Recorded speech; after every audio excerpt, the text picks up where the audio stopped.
At 0800 hours, the strategy room at Falcon Ridge Air Base hummed with the polished precision of decorated uniforms.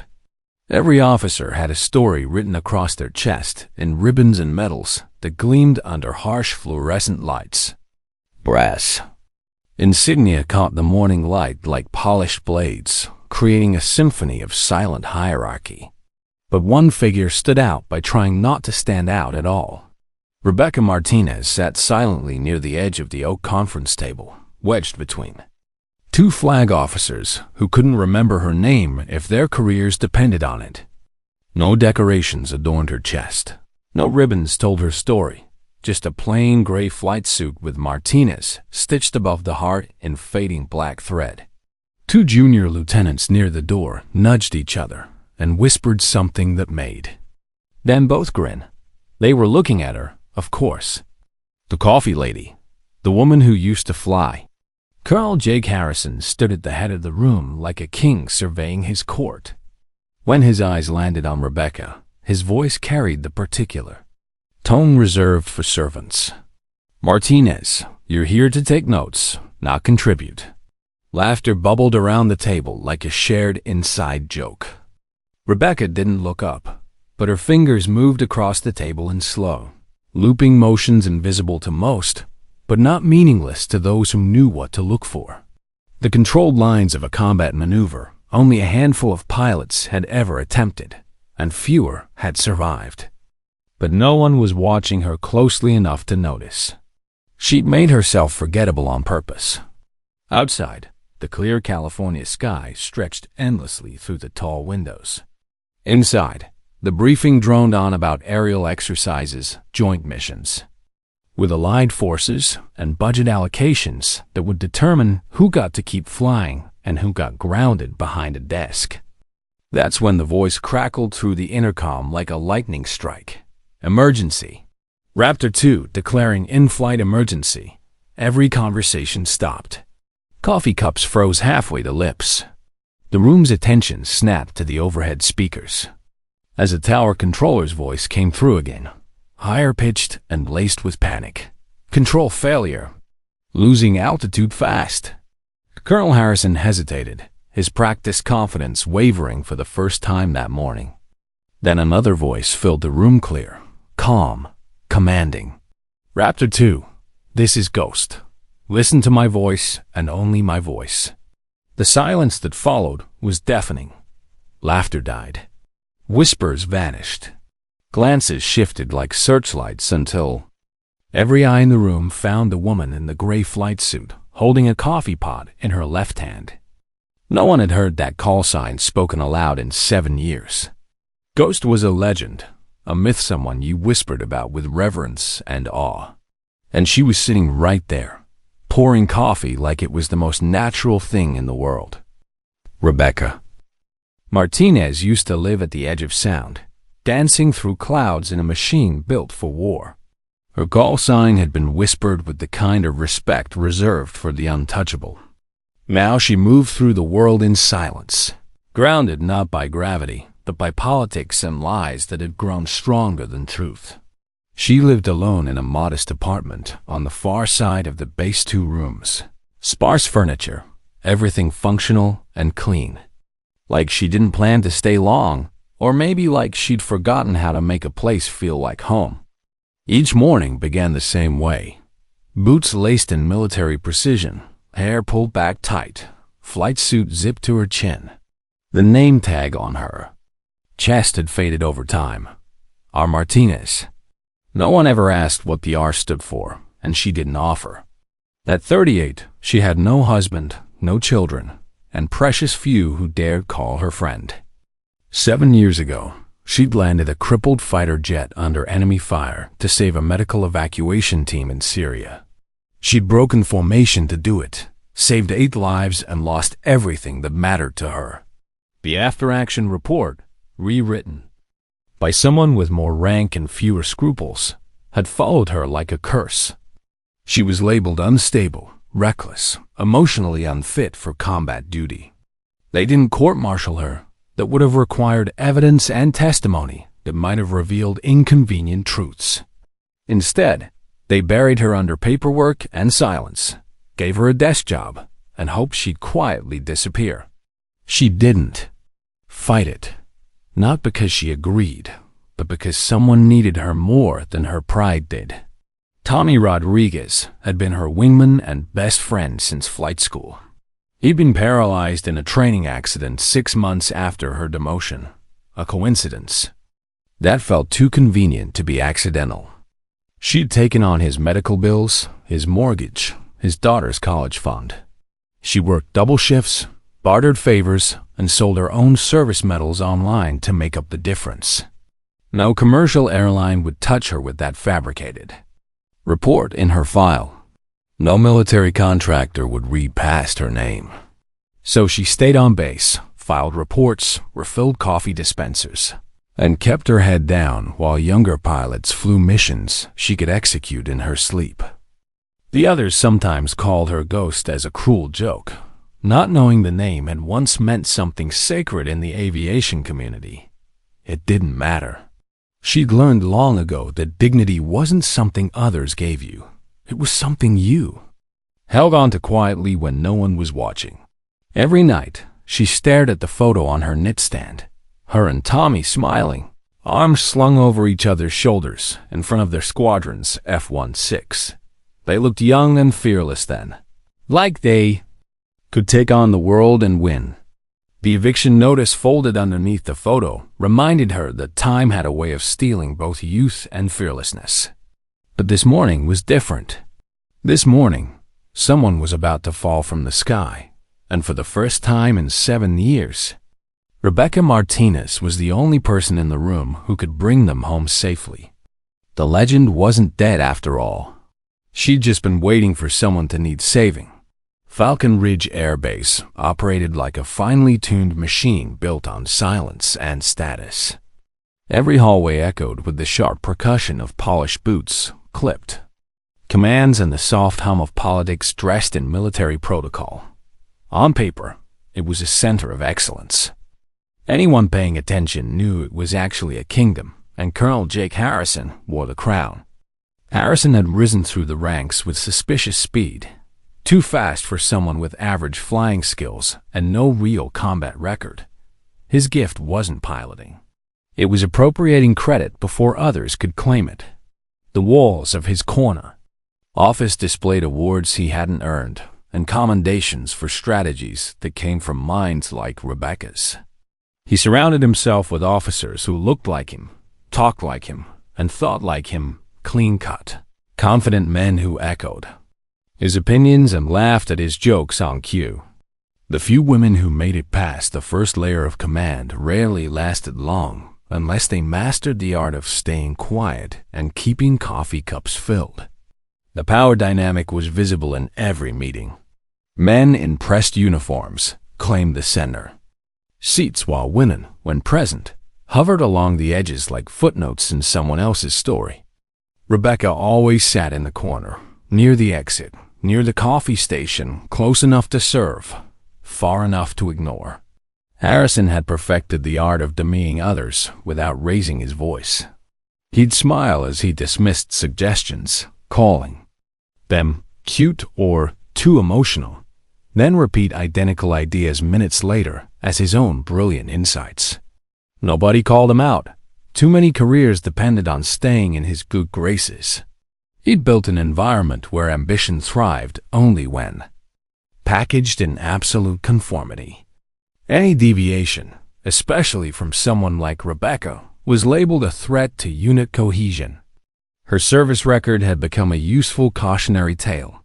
Step out of line, and you'll end up serving coffee to people who used to be your peers. The whispers about what really happened in Syria had died years ago. Harrison made sure of that. The official files told one version of events, sanitized and simplified, and questioning it meant inviting scrutiny of your own loyalty.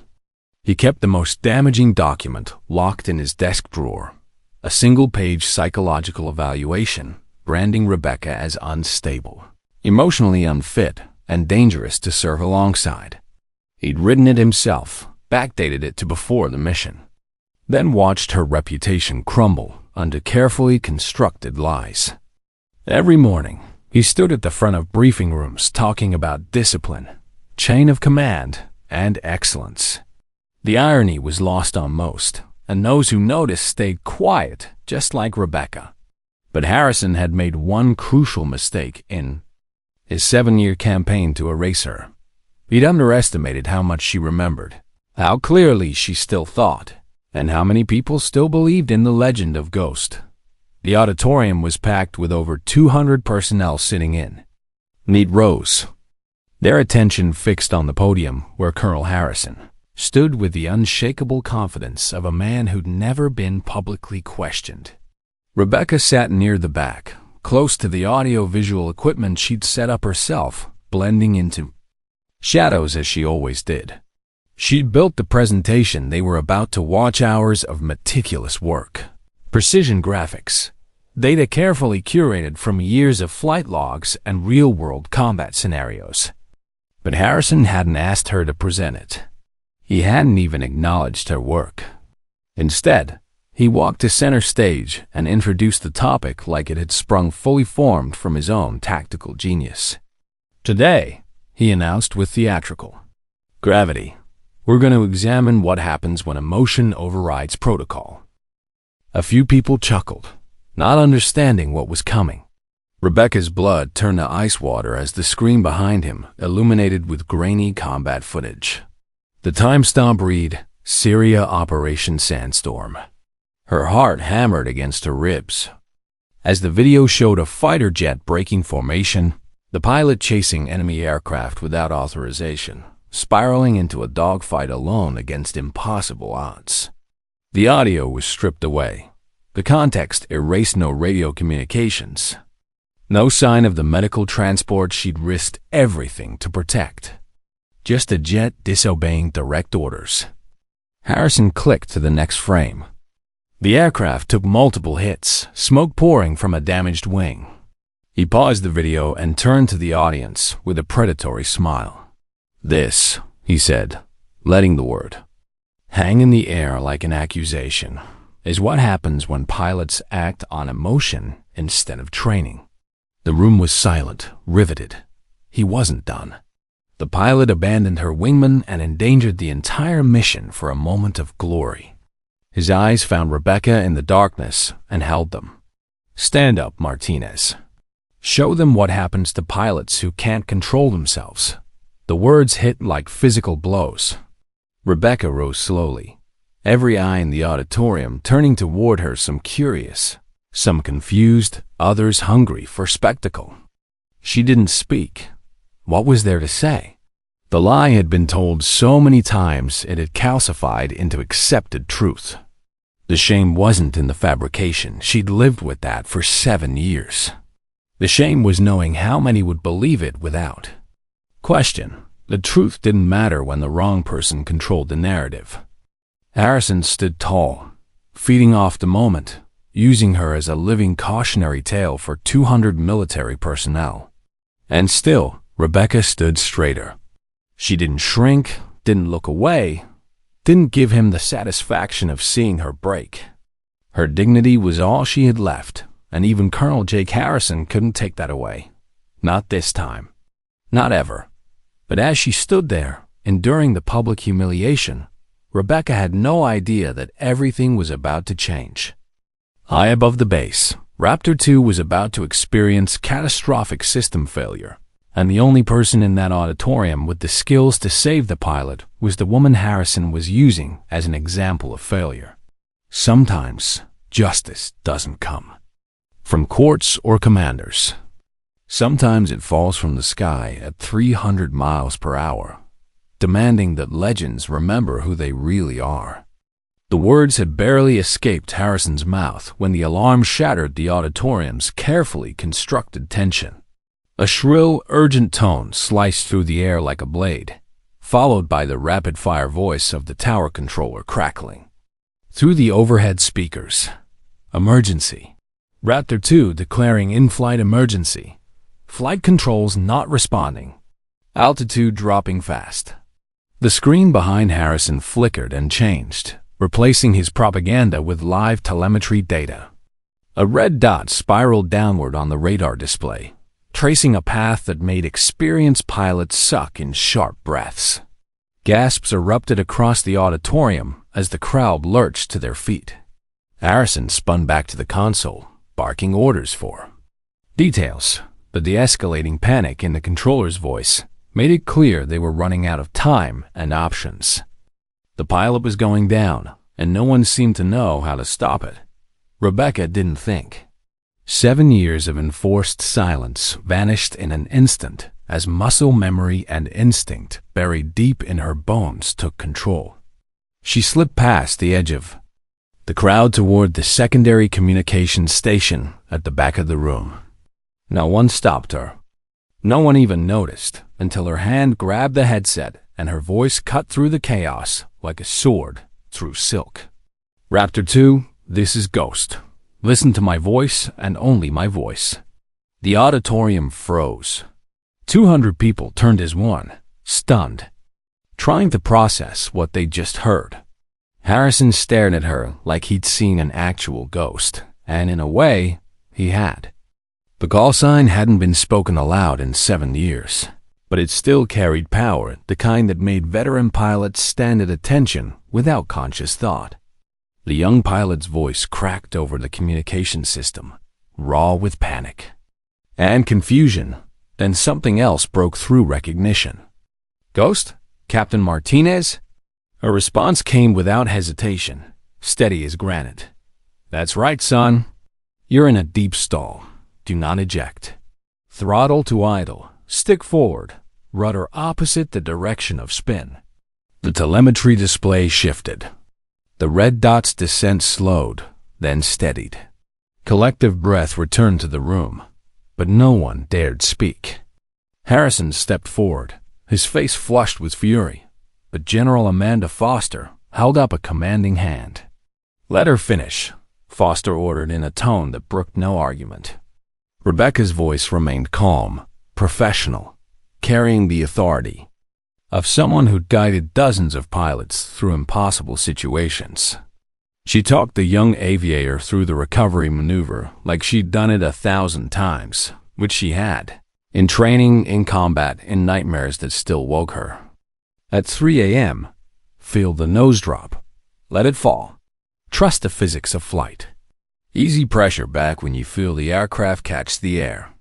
On the screen, the red dot leveled out just above the base housing area. The tower controller's voice returned. Steady now. Raptor 2. Systems responding. Landing gear down. Pilot reports aircraft stable. The auditorium erupted. Applause thundered from every corner as people clapped without thinking, some shouting her call sign, others just standing in stunned recognition of what they'd witnessed. Rebecca calmly set down the headset, her hands steady, her expression unchanged. She turned and looked directly at Harrison, whose face had drained of color, lips pressed into a thin line of barely contained rage.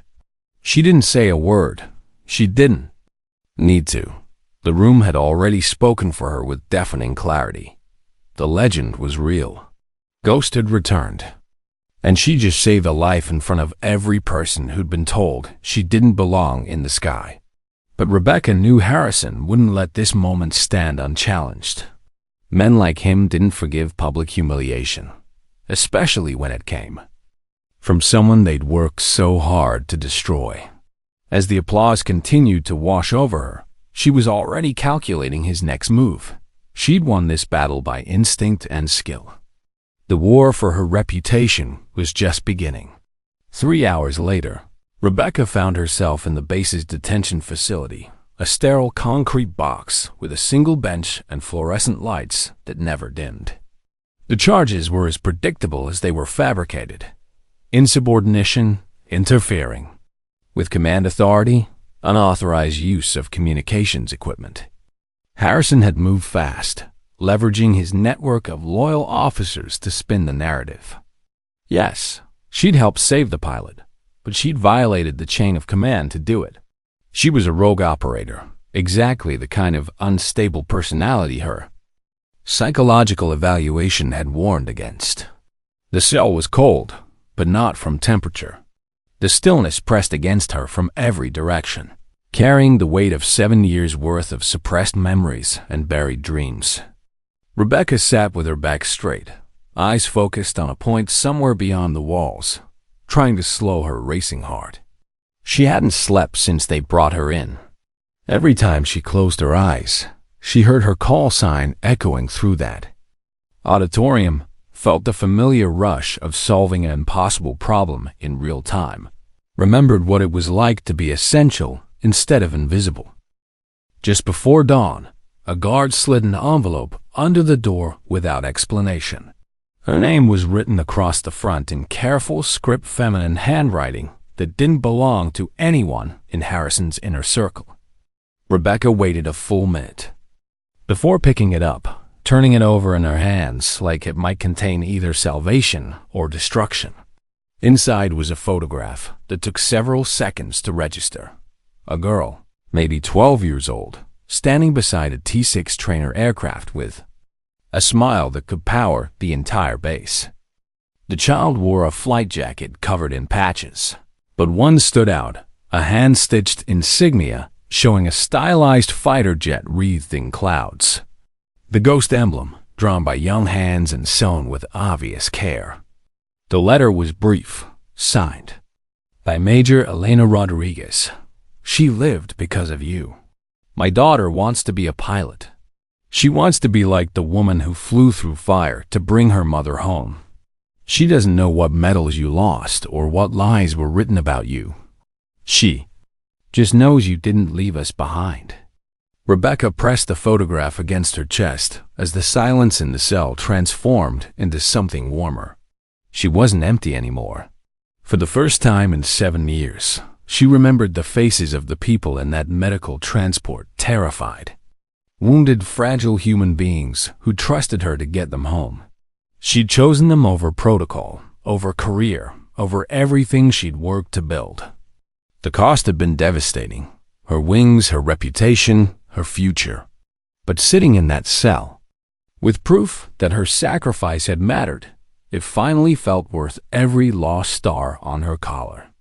The tears came slowly, not from pain but from something gentler. The kind of ache that comes when someone reminds you that doing the right thing still counts, even when no one's keeping score.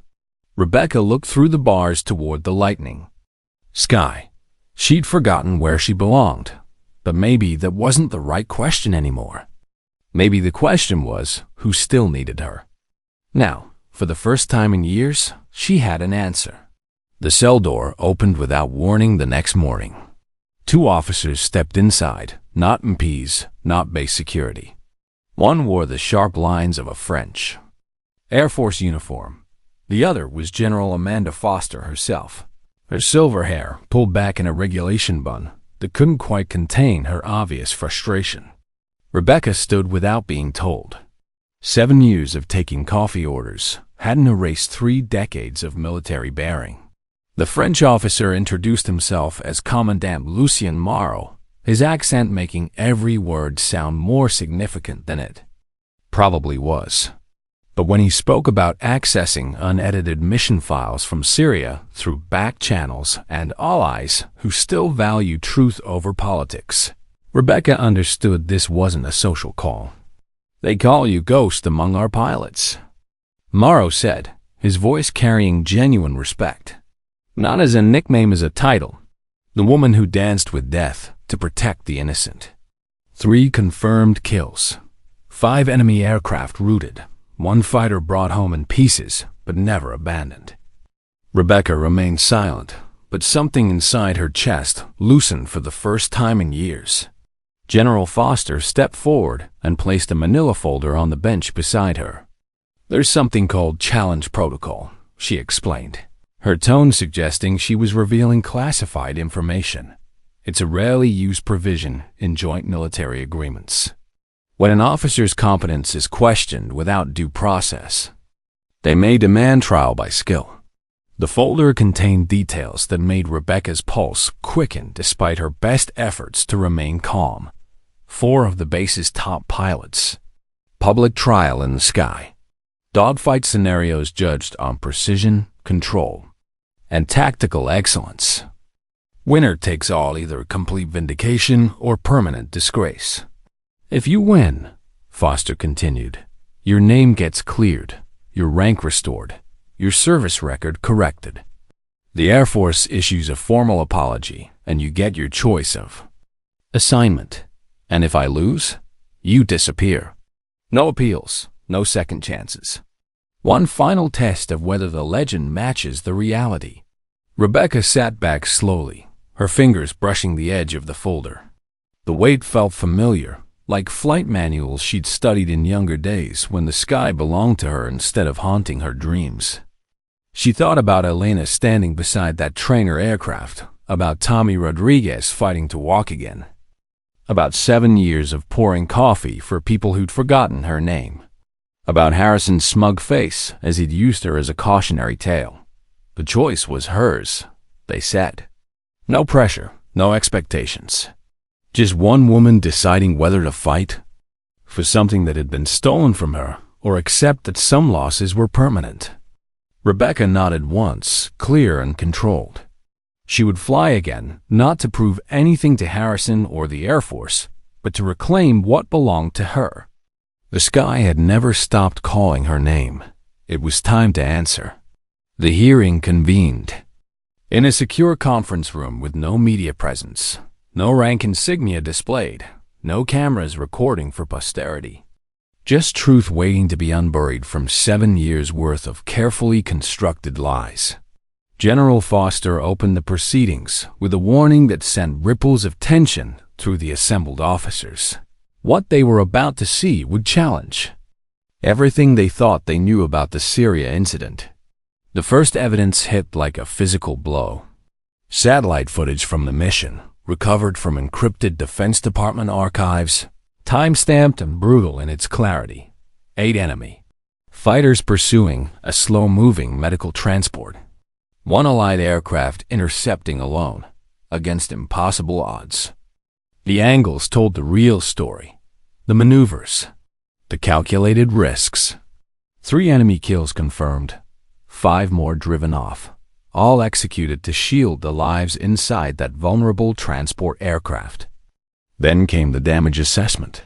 Rebecca's F-16 hit multiple times, wing structure compromised, hydraulic systems failing. She didn't eject. She brought $30 million of dying machinery home through pure skill and determination. The room stayed silent as Foster clicked to the next file, Harrison's original psychological evaluation, the document that had destroyed Rebecca's career. But the metadata revealed everything. Created 3 days before the Syria mission. Backdated to appear official. A lie, written before the truth had even taken flight. The tension in the room shifted like a change in atmospheric pressure. Legal advisors murmured to each other. Senior officers shifted uncomfortably as the scope of the deception became clear. Then came the email trail. Harrison's digital signature on dozens of messages pressuring subordinates to adjust reports, clarify witness statements, and maintain unit cohesion by staying quiet about what they'd seen. He'd destroyed Rebecca's career not because she'd failed, but because she'd succeeded publicly, dramatically, and without his permission. The witnesses appeared next. Mechanics who'd been told to alter maintenance logs. Junior officers pressured to forget conversations. Tower controllers ordered to edit transcripts. One by one, they testified to a systematic campaign of character. Assassination. Finally, 7 civilians entered the room, including a young girl in a pristine cadet uniform. Elena Rodriguez stepped forward with confidence that belied her age and spoke in a clear voice that carried to every corner of the room. "The woman who saved my mother gave me my future," she said simply. Why did that cost her everything? Harrison, present under legal counsel, tried to respond. He blamed protocol, chain of command, the fog of war. But no one was listening anymore. The room had heard enough truth to recognize lies when they saw them. Rebecca sat through the entire proceeding, without speaking, She didn't defend herself, didn't interrupt, didn't try to argue her case. She didn't need to. The evidence spoke louder than any defense she could have offered. When it was over, General Foster turned to her with something that looked almost like an apology in her eyes. "Do you still intend to proceed with the challenge protocol?" Rebecca rose slowly, looked around the room filled with faces that had once ignored her existence, and nodded. Not for revenge, not for glory, but because sometimes justice isn't given. It has to be taken, one impossible maneuver at a time. The hangar fell silent as Rebecca walked the length of her assigned aircraft, running her hands along metal that had seen better days. The F-16, designated as Alpha, looked tired, paint faded, fuselage dented where time and weather had left their marks. But the engines were solid, the avionics functional, and the control surfaces moved with the precision of a machine built for war. "One more dance, old friend," she whispered, her palm flat against the aircraft's side. Across the concrete expanse, 4 gleaming F-16 Vipers sat in perfect formation Block 70 models with the latest upgrades. Their paint jobs pristine, their weapon systems state-of-the-art. They'd been handpicked by Harrison's remaining allies before his command structure collapsed under the weight of revealed corruption. The pilots climbing into those aircraft were the base's elite.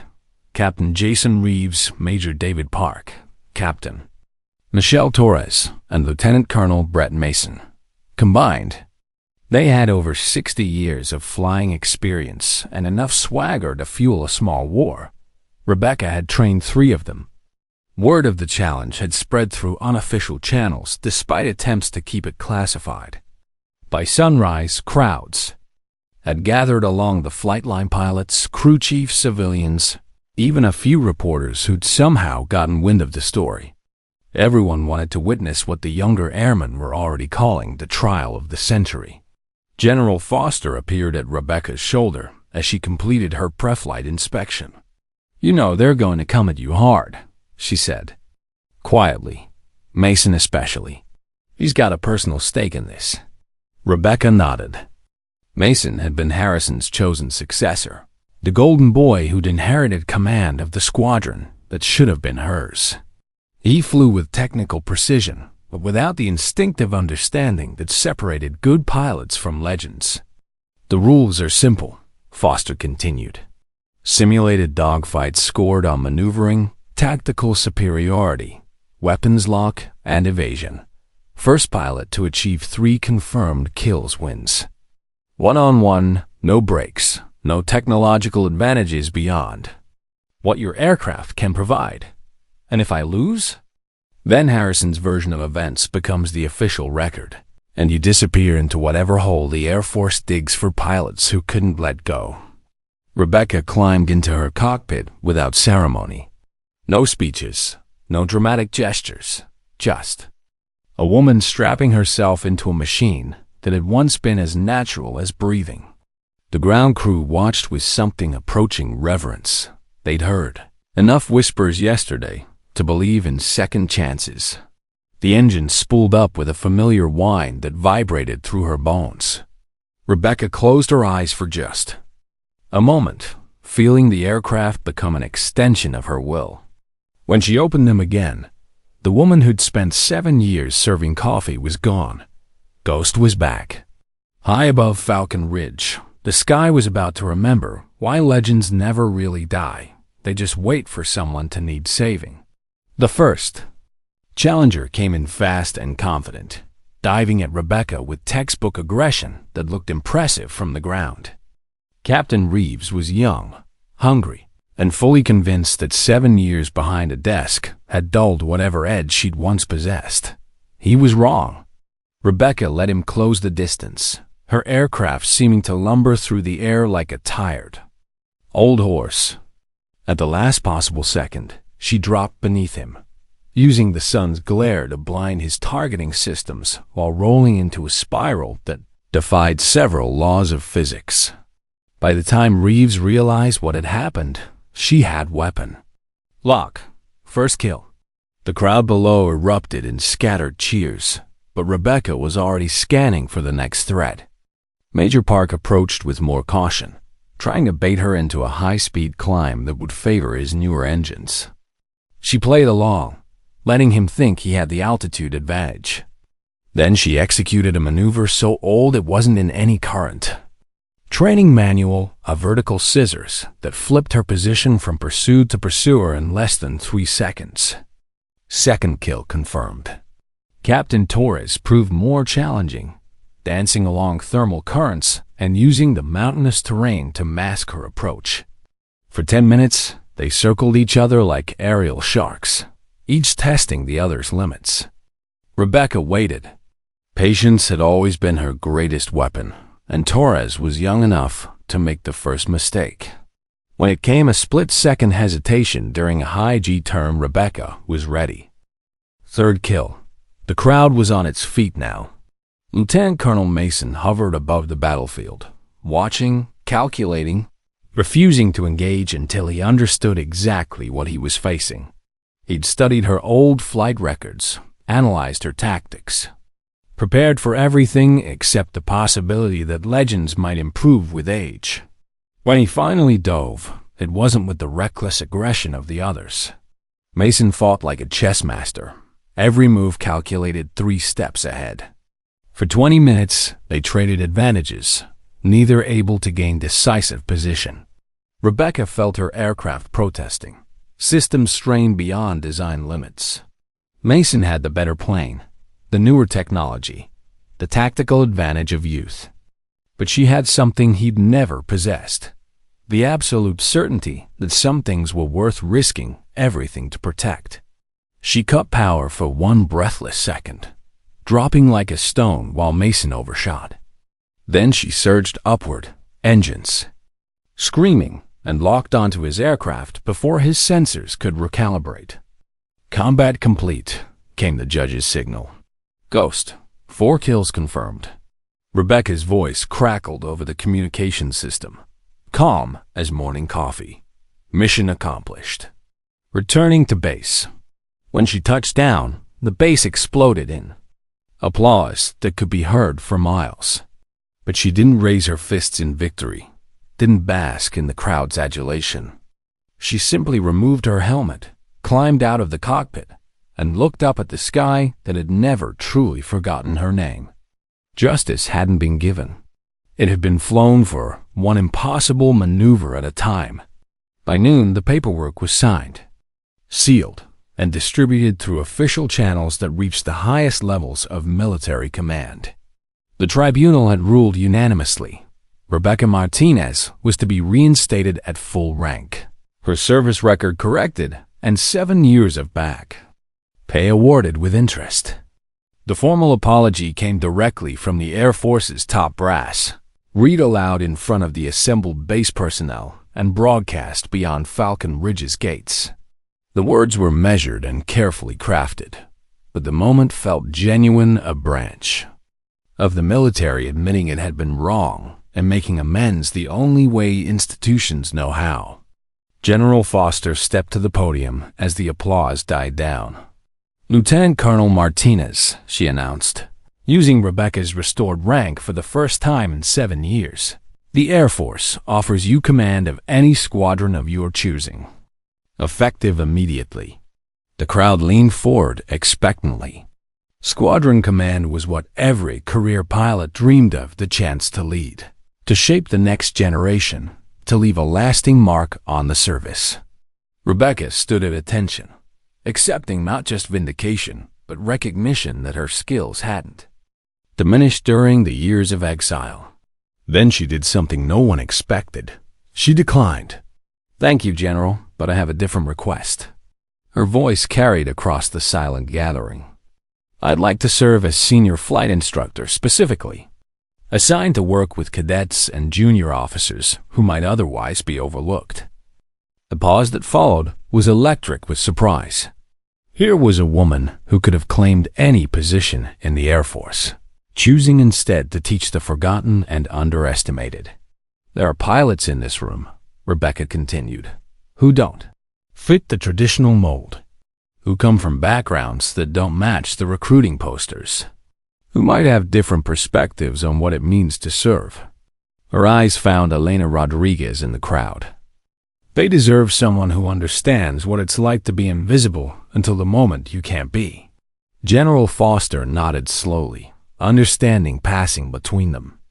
Request approved, Colonel Martinez. As the ceremony concluded, Elena stepped forward, her cadet uniform pressed to perfection, her young eyes bright with possibility. Rebecca knelt and carefully removed the ghost patch from her own shoulder, the hand-stitched insignia that had become her symbol and her burden. She placed it into Elena's small hands, not with pageantry, but with the quiet weight of passing something sacred from one generation to the next. Flying isn't about the noise you make or the attention you get, Rebecca told her softly.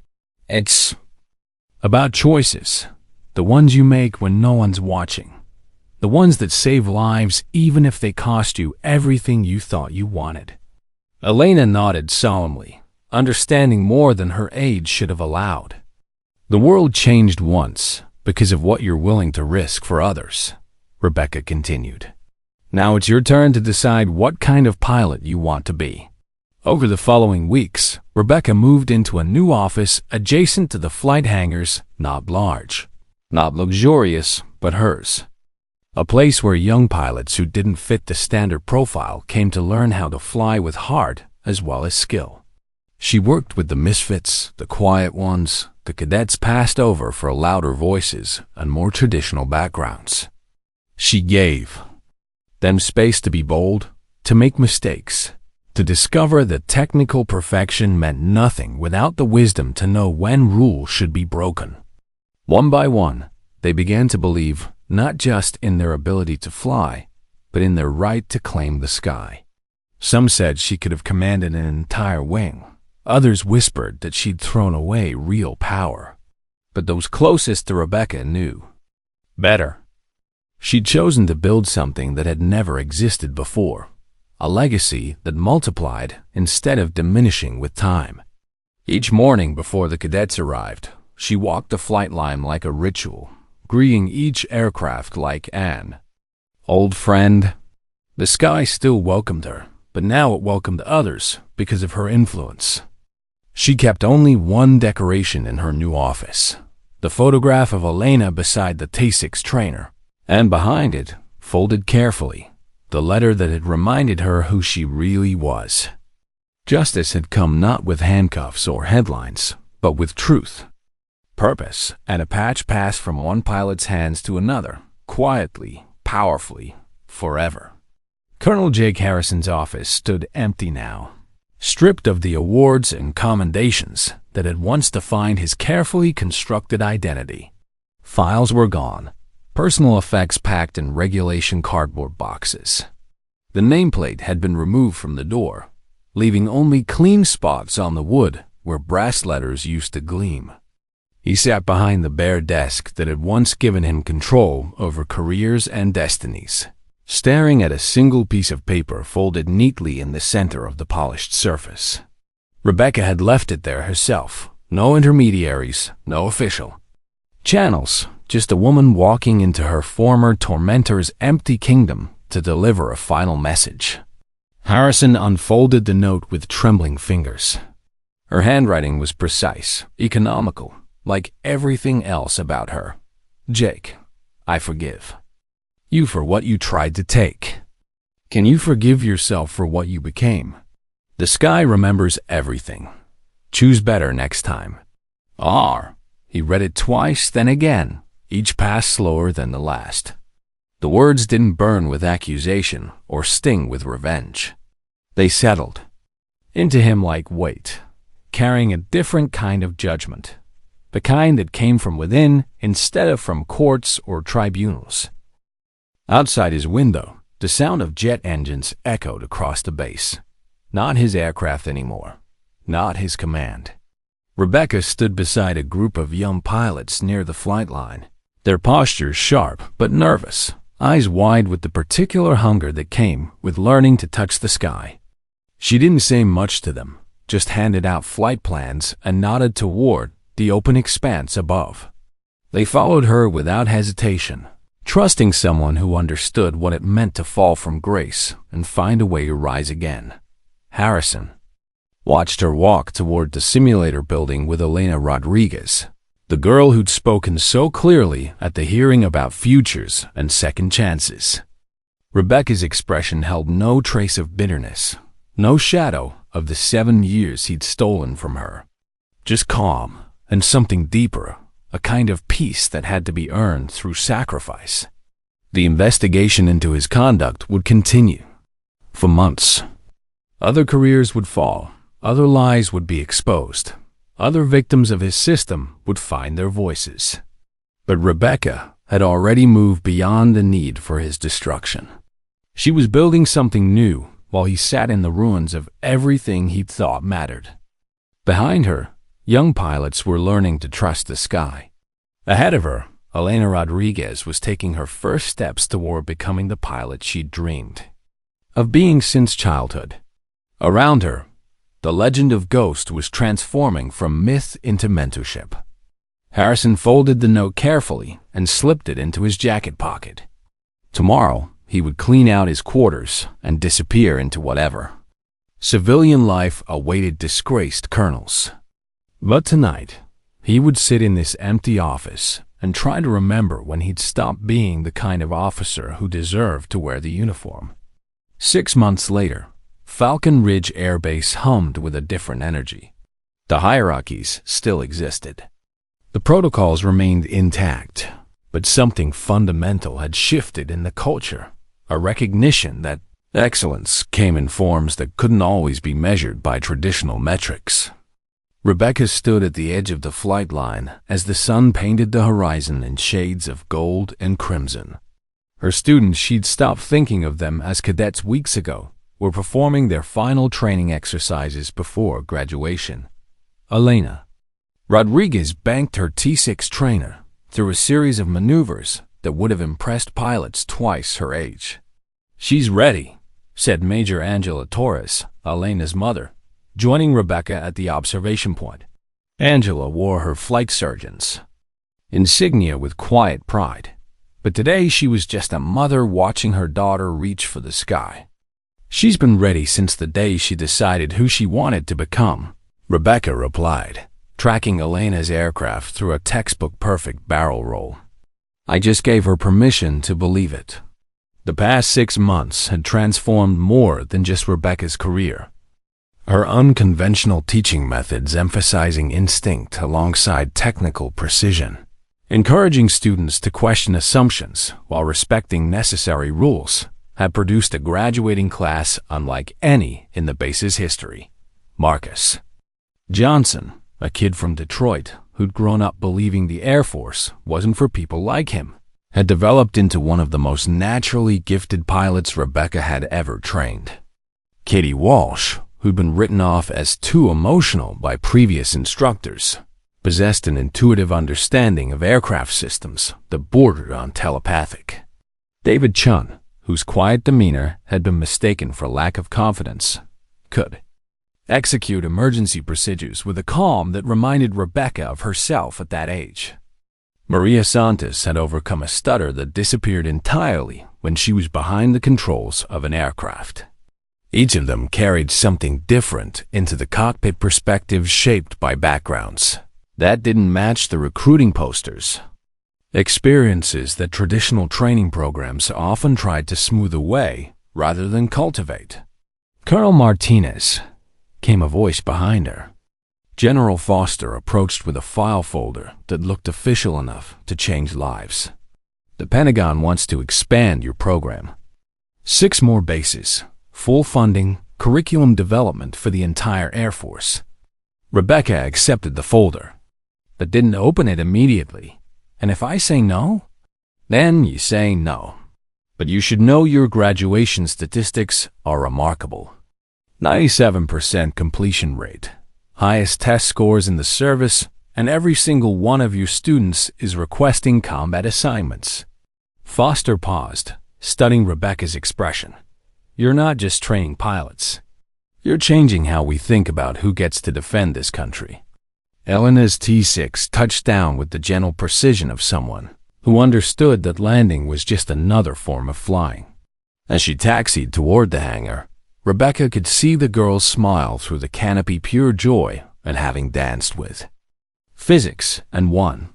There's something else, Foster continued, lowering her voice. Harrison's requesting a meeting. Says he has something that belongs to you. Rebecca nodded slowly. She'd been expecting this conversation for months. The coffee shop off base was anonymous and nearly empty at 3 o'clock on a Tuesday afternoon. Harrison sat in a corner booth, looking smaller than Rebecca remembered, wearing civilian clothes that didn't quite fit his military bearing. He'd aged in the months since his dismissal, gray threading through his hair, lines around his eyes that spoke of sleepless nights and difficult reckonings. "Thank you for coming," he said as she slid into the seat across from him. His voice carried none of its old authority, just the careful tone of a man who'd learned to measure his words. "Angela Torres told me you've been helping with her foundation, the one for military families dealing with medical trauma." Rebecca studied his face, looking for signs of manipulation or hidden agenda. She found only exhaustion and something that might have been genuine remorse. "It's not much. Filing paperwork, organizing fundraisers, trying to find ways to make up for." He gestured vaguely, encompassing 7 years of systematic cruelty in a helpless wave of his hand. From his jacket pocket, he withdrew a small wooden box, worn smooth by decades of handling. "This belonged to my grandfather. He flew in Korea, never talked about it much. He gave it to me when I commissioned, said it was for the pilot I wanted to become, not the one I was." Harrison opened the box to reveal a pair of silver wings, not the modern Air Force insignia, but the older style worn by pilots who'd learned to fly when aviation was still more art than science. "I never earned these," he continued quietly. "Never came close to being worthy of what they represent. But you've been living up to them since the day you first soloed." He pushed the box across the table. "I can't give you back the years I stole. Can't undo the damage I caused to people who trusted me to be better. But maybe these belong with someone who remembers what service actually means." Rebecca picked up the wings, feeling their weight in her palm. They were beautiful in their simplicity, no extra decorations, no flashy engravements, just the essential symbol of someone who'd chosen to defy gravity in service to others. "Jake," she said finally, using his first name for perhaps the first time in their entire acquaintance. "The past doesn't change, but what you do next, that still matters." He nodded, understanding passing between them that had nothing to do with forgiveness. Everything to do with choice.